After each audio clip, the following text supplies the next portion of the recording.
Welcome to Inside Design with Kandrac and Kole, hosted by two nationally published Atlanta interior designers, Joanne Kandrac and Kelly Kole. These energetic women are also world travelers, charity givers, and bloggers with a wealth of information to share and stories to tell about the interior design world. Okay, now just a warning, this is going to be fun and not too serious. After all, they still do have an interior design business running at full speed. Hey everybody, welcome to Inside Design with Kandrac and Kole. This is episode 71, and we are very excited because we've talked to you guys a lot about Helser Brothers hardware, and today we have our guest is Jay Helser, the other half of the Helser Brothers. We are very honored. Helser was actually our very first podcast sponsor, and it is so nice to do business with people that are nice and who not only have a lot of pride in their company, but they do so many things right, and that's just the way we feel about Helser. So before we introduce Jay, let us tell you a little bit about Helser. If you hadn't listened to our podcast where we spoke about them in the beginning, but they are our go-to drapery hardware manufacturer. They are fully custom. They are sold to the trade. So if you are a designer out there and you do not purchase from Helser, you need to get on the stick. So what we love, there's so many unique things, so we're going to talk to Jay about them. But little things like, for example, their customer service agents, this cracks me up every time I say it, it's called the Rod Squad. They are trained to help designers and drapery workrooms, work out solutions to develop all kinds of configurations. And God knows we have really had some tricky ones, and we're like, oh God, what I think is great is this Rod Squad. They're retired interior designers and drapery workroom owners with like decades of experience. So you know that these people know what they're talking about. This was their life. I know. Isn't that frustrating to call customer service and they're so clueless? They're just reading from a script. Yeah. So anyway, they've just got a great reputation. Any order over $100 ships free, which is so amazing, especially when you're shipping crazy rods like we do. They have all of the vintage tools, so they can produce hand-forged wrought iron hardware, which we really like. But they've got modern tools, so over the last couple of years, the hardware collections have gotten more and more contemporary, which we love. So they've been in business for 24 years. Jay and Mark started in their mid-20s, so we have a lot to talk about. So welcome, Jay, to Inside Design with Kandrac and Kole. Happy to be here. How are you guys? We're great. So give us the scoop. Give us your background. Like, how did this come to be 24 years ago? I've had to tell this story once or twice, so I've got it down. I was just out of high school. You know, college wasn't really a thing in our house, so I went out looking for a job. And all I had done up to that point is, make sandwiches in delis, typical teenager jobs. And I was knocking on doors looking for a job, and a company called RVL Interiors hired me as an installer's helper. And so I took that job and I loved every bit of it. The guy that I was helping was about 5'5", and I'm 6'3", so he loved me. And he, because I didn't need a ladder. Of course, it's drapery, so you're reaching up the whole time. And so, he quickly discovered that it was easier just to hand me the drill and send me up the ladder and do the work. So it was kind of like a trial by fire. I just learned how to install. They went a different direction with their business, and so I went to work for JCPenney's, which was like the holy grail of installation. You get your own van. I remember. Yes. Like, where else would you go for curtains but JCPenney? Well, this was like 1990, yeah. So you get your own van, you get your independence. They give you a beeper, Fancy. and you're, So for about 10 years, I spent my days in multi-million-dollar homes installing, and then from there, JCPenney's, our area was consumed by another area, and so they laid off like 80 of us at once. Oh wow! And yeah, but I was young. I had nothing to lose. So all those guys just started heading for DES for their unemployment check. So I went with them, and I'm standing in line, and I thought, this just didn't feel right. I have a skill. I thought, I can make a living doing installation. So I went home, made a price list, and took that price list to a few workrooms the next day, and I was busy the day after that. So, That's awesome. and making Wow. making at least double what I was at Penny's. So, I celebrate that layoff day like a birthday. Yeah, a lot of people think a layoff but it's generally sometimes opening a door for something else. Now, how old were you at this point? Must have been 24. Wow. Yeah, and Mark was maybe 21. And where does he come in now?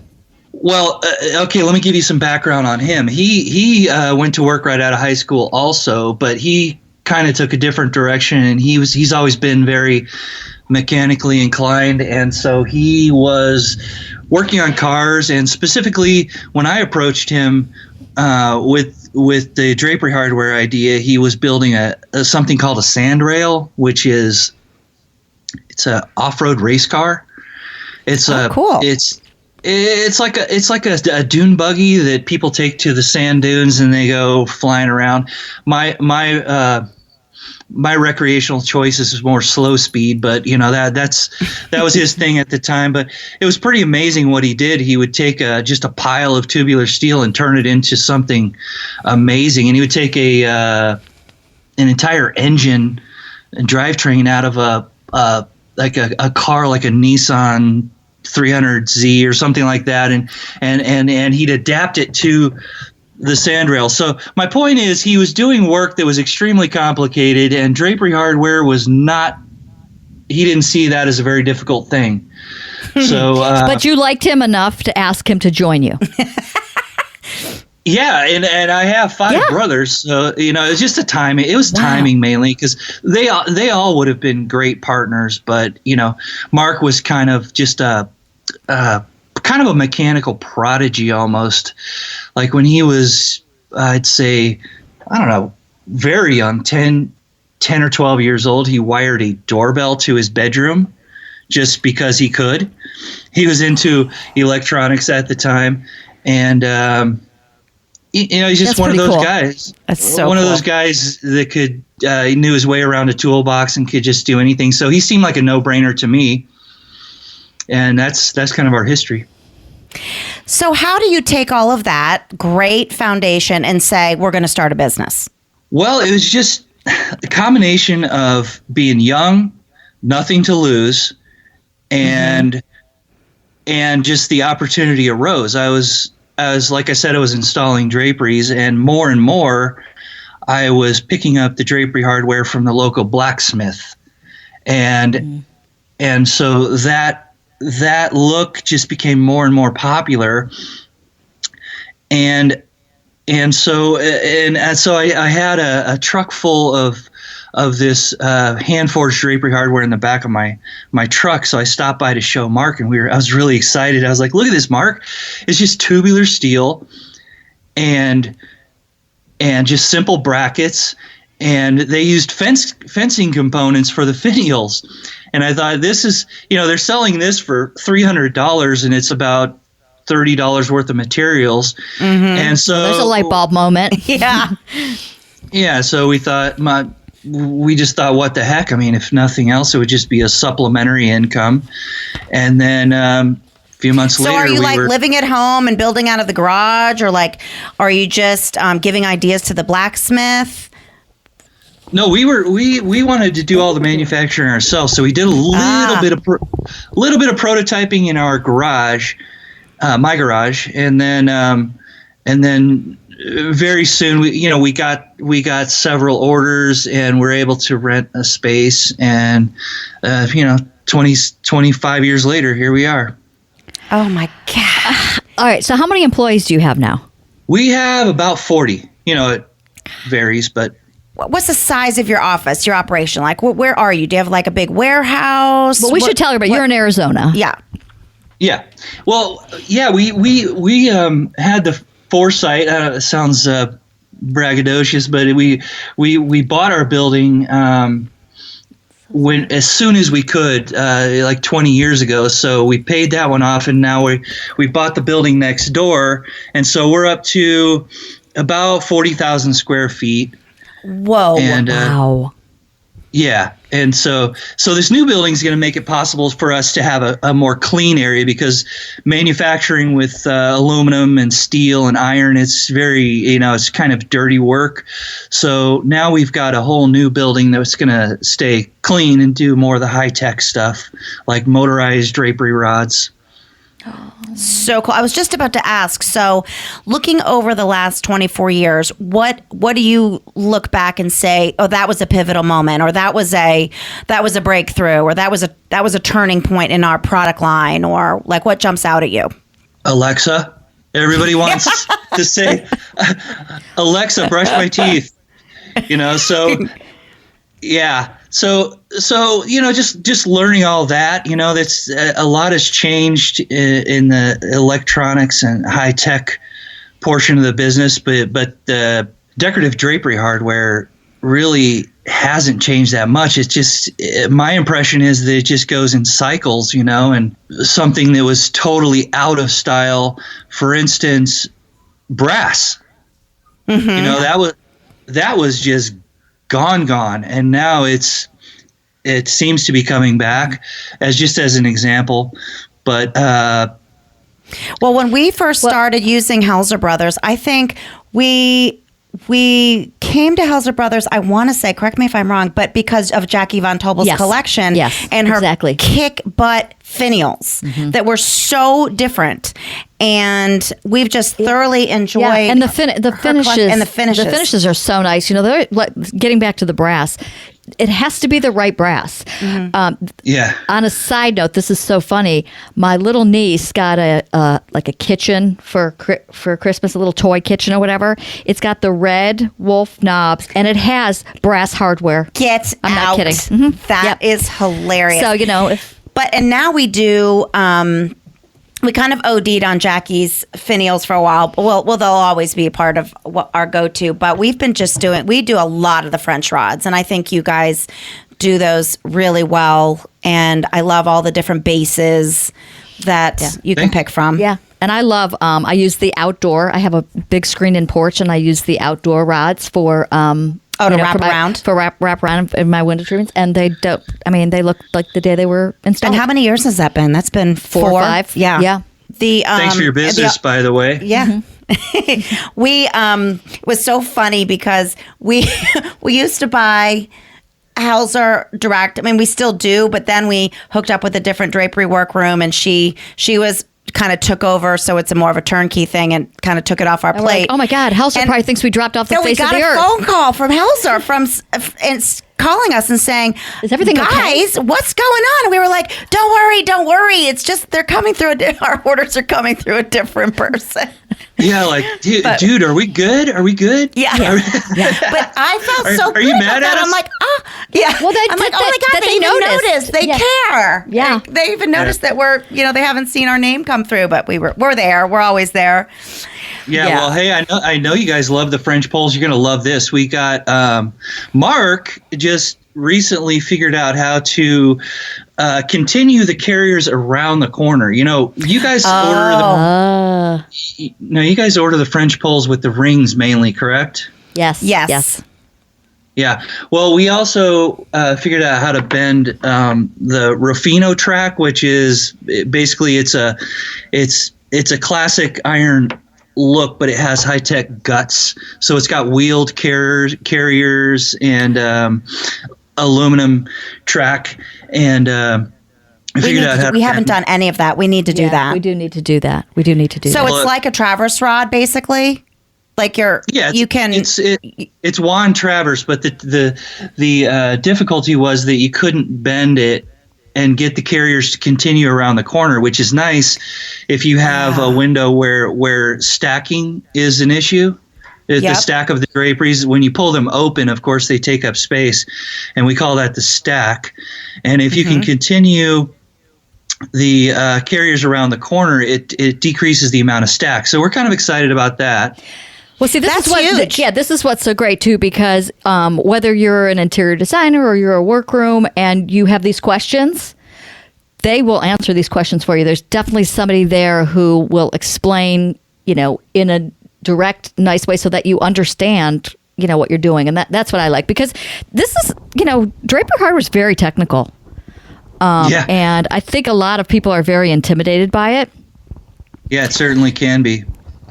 And I think, like, we just did a big job in Kiowa, and the master bedroom had an entire wall of windows that was in a very subtle curve. And, we're looking at it, we're going, okay, so to be the right scale for the draperies, and I think they wanted them to function. They did. Yeah. So I want to say maybe they were 3 widths worth. So they were pretty substantial.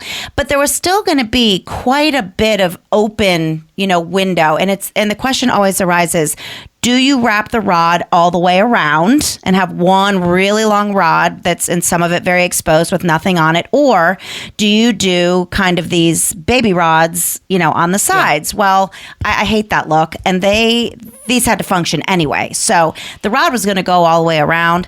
And our installer was so great. And he drew a template and sent it to you guys so that the exact projection and the curve degree was perfect. But because we could pick, the right finish and the right diameter, and I can't remember what we did. I want to say we did a 7/8 or something kind of small, so that it just kind of went away. It wasn't a big deal to have this rod going all the way around. And yeah, you didn't want to notice it really. Yeah. And that was a great value. So I think a lot of times we go into homes and we're like, oh my gosh, can we please redo your hardware for you? Even if they have professional drapery, we're like, drapes are great.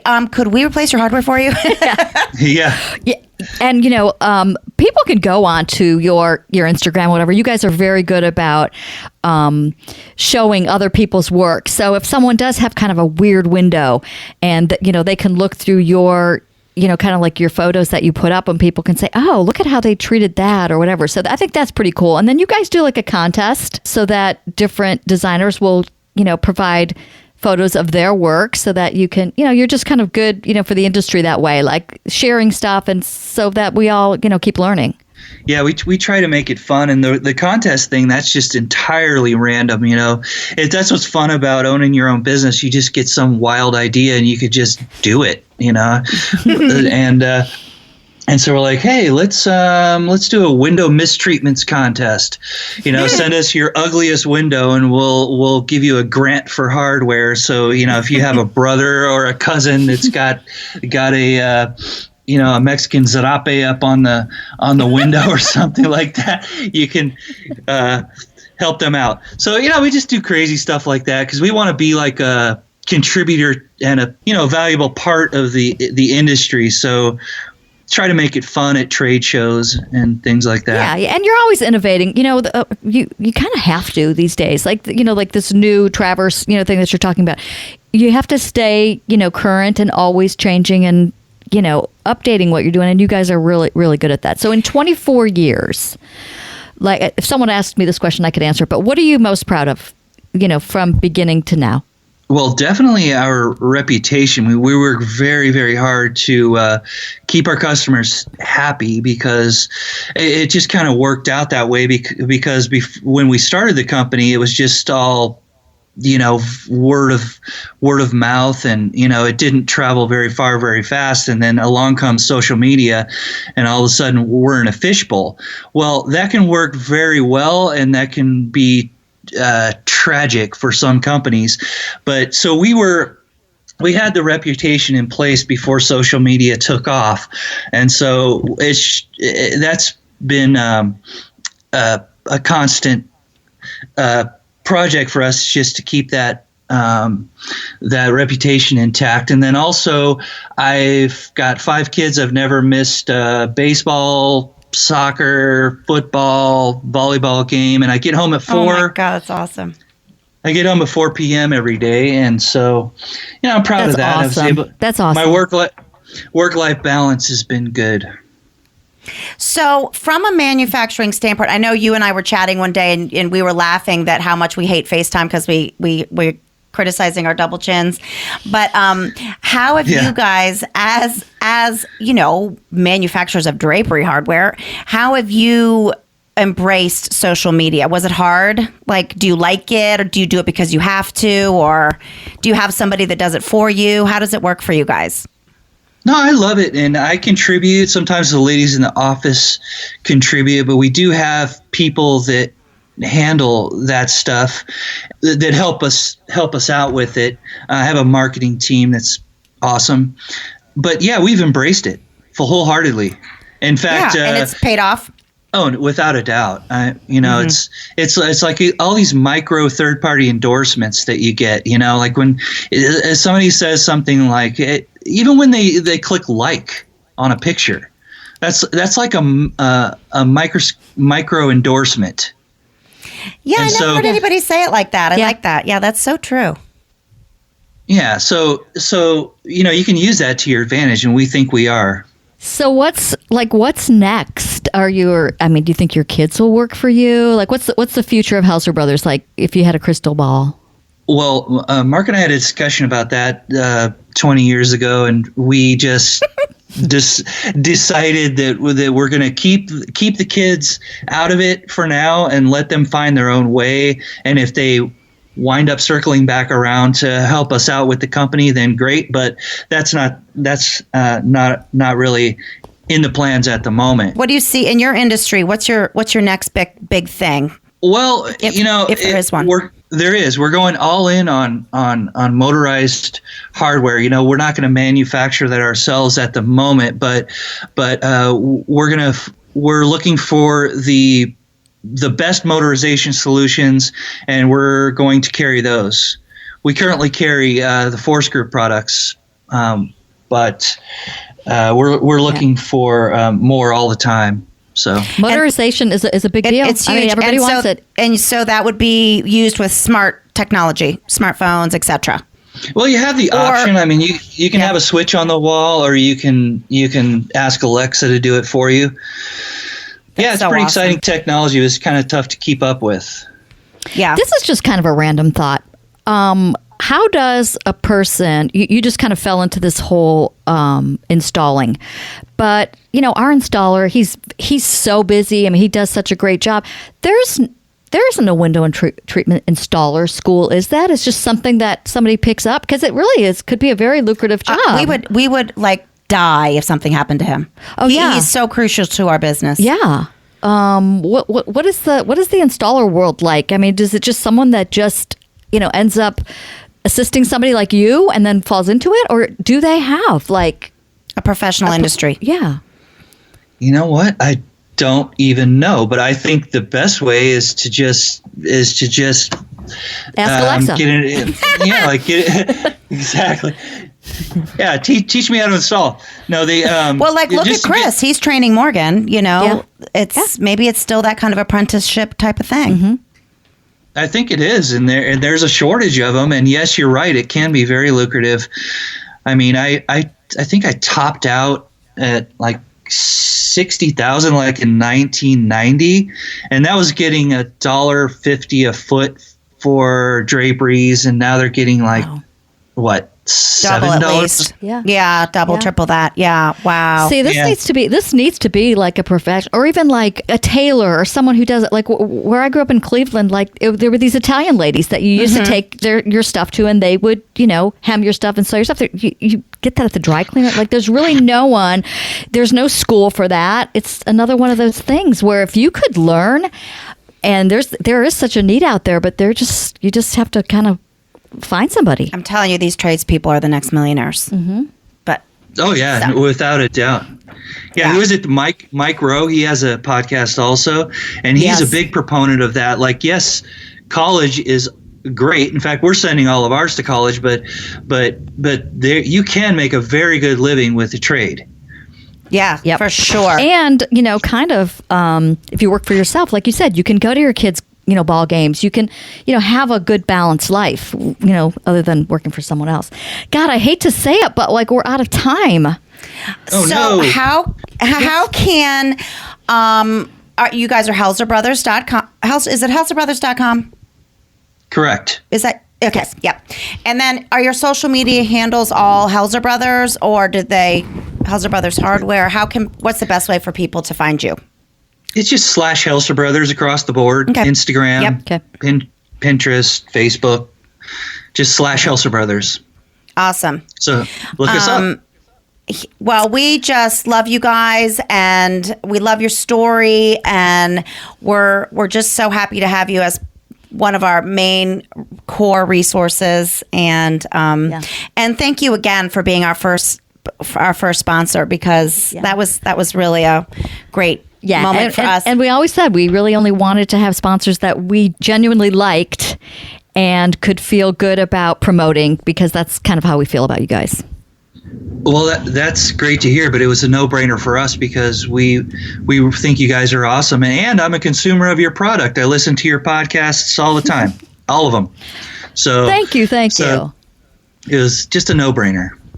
Awesome. Well, hold on for us, Jay, because, we know you love our quotes, so we have to end with something funny and serious. Go ahead. You like the funny one. Okay, I do love the funny one. Okay. Because it's something I would say. Okay. That candle smells like Fireball. Us non-alcoholics like to call that cinnamon, Becky. Well, to me, it's Fireball. Okay. All right. So the serious quote I really picked because it totally embraced what we're talking with Jay about. So the quote is, the pro tip for choosing a career: instead of asking yourself, what do I want to be? Ask yourself, what problem do I want to fix? And I think most people who have a successful business or who are entrepreneurs are generally doing something because they see the need, and you're bound to be successful if you do everything else right. Exactly. They're solving a pain point for somebody. Yeah, Sarah Blakely. Yeah. So that's it, everybody. Jay, thank you again for joining us today. Well, happy to be here. It was a lot of fun. Thank you, guys. All right, everybody. Well, that wraps it up for us. Thanks so much for listening. Thanks for listening. Bye. Bye. Join Joanne and Kelly weekly for a lively conversation about trends, travels to industry events, current design projects, the good, the bad, and the ugly, do's and don'ts, product recommendations, and more. Be sure to follow the fun on Facebook. They're on Instagram at Kandrac Kole, and of course, you've got to visit them online at kandrac-kole.com for more information.